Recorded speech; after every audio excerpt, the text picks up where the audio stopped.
Baik, bismillahirrahmanirrahim. Assalamualaikum warahmatullahi wabarakatuh. Perkenalkan, saya atas nama Widya Ningsih selaku moderator.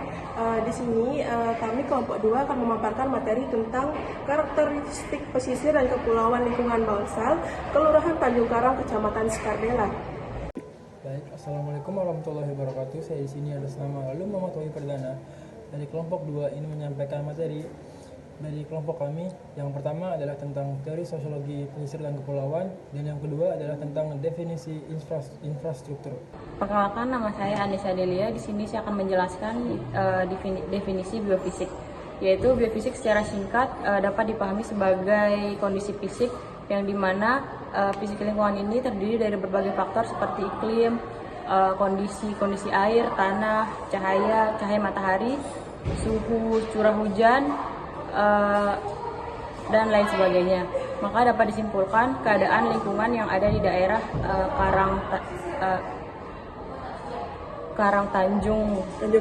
Tanjung Karang.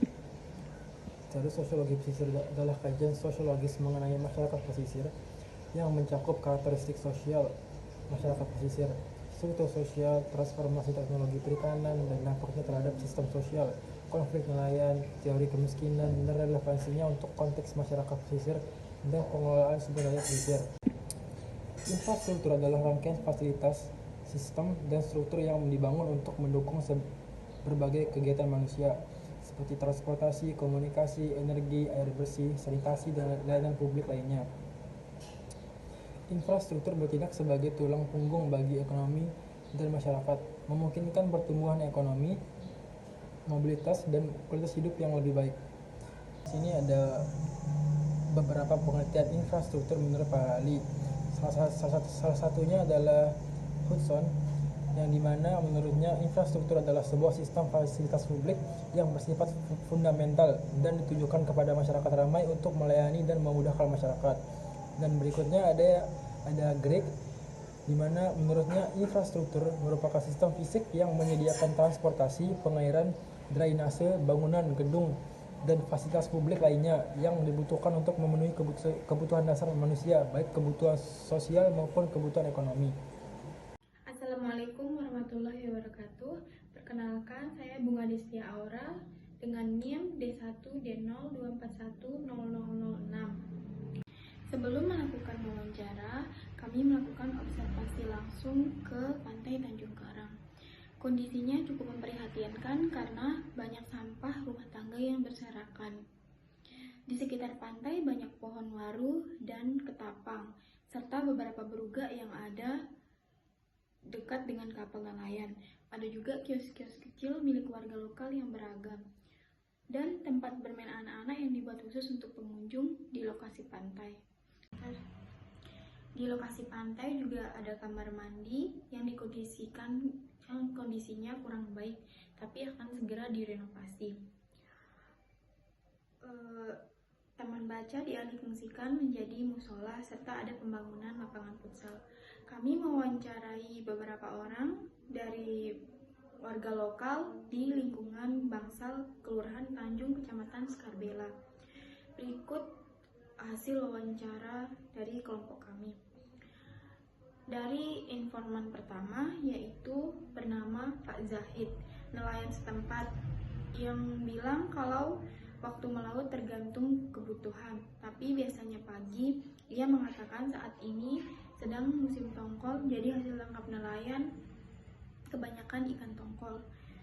Biasanya pembeli datang langsung ke kapal, bukan nelayan yang bawa ke pasar.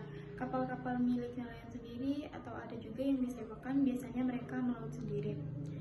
Selanjutnya, hasil dari informan kedua yaitu Pak Joko. Nelayan umurnya 68 tahun mengatakan kalau dia biasanya melaut malam dan pulang pagi untuk mencari pembeli. Biasanya ada distributor atau konsumen yang datang langsung. Pak Joko juga bilang penghasilannya tidak menentu. Mengenai pendidikan, dia bilang akses sekolah mudah, mulai dari SD sampai SMP.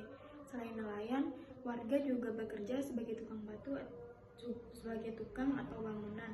Di sana ada sekitar 400 kepala keluarga, sebagian besar warga lokal, tapi juga ada pendatang dari Lombok Timur dan daerah lain.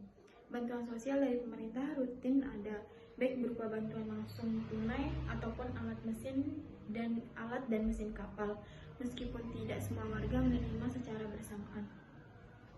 Sekian dari saya. Assalamualaikum warahmatullahi wabarakatuh. Assalamualaikum warahmatullahi wabarakatuh. Perkenalkan, nama saya Asmita Iliani dengan NIM D1D024100034. Baik, jadi di sini saya akan melanjutkan pembahasan dari hasil wawancara di Pantai Tanjung Karang, yang dimana tadi sudah dibacakan oleh teman saya, Bunga Destia Aura, dan saya akan melanjutkan beberapa hasil wawancara dari informan. Jadi menurut informan ketiga, yaitu Bu Nim Kurniawati, pedagang di sekitar petani Tanjung Karang, ia menyebut tanah untuk berjualan milik pemerintah dan gratis karena sudah tinggal sekitar 40 tahun di sana. Infrastruktur seperti jalan raya dan akses air bersih sudah cukup baik. Listrik lancar, tapi sekarang bayar pulsa listrik. Akses tempat ibadah juga mudah. Sudah ada musola dan masjid. Bu Nim kurang tahu soal kualitas sinyal karena tidak pakai HP, tapi sekolah juga mudah dijangkau karena ada SD dekat rumahnya. Selanjutnya informan keempat yaitu Bu Sri Handayani, pedagang warung kecil berusia 35 tahun dan asli warga Sasak. Pendidikan terakhir SD, penghasilan suaminya sekitar 800.000 per bulan. Ia bilang sebagian besar penduduk daerah ini adalah warga lokal. Dengan sedikit pendatang, akses air bersih mudah dan listrik dulu gratis. Sekarang bayar pulsa listrik, telekomunikasi lancar, dan transportasi ke pasar juga mudah. Namun banyak anak-anak di sini yang tidak lanjut sekolah, kecuali yang sekolah dasar masih gratis. Bu Sri punya 5 anggota keluarga dan anaknya sudah sekolah sampai SMP kelas 2. Akses kesehatan juga mudah karena ada kartu kesehatan dari pemerintah dan puskesmas dekat lokasi. Oke, segitu saja. Sekian dari saya. Wassalamualaikum warahmatullahi wabarakatuh.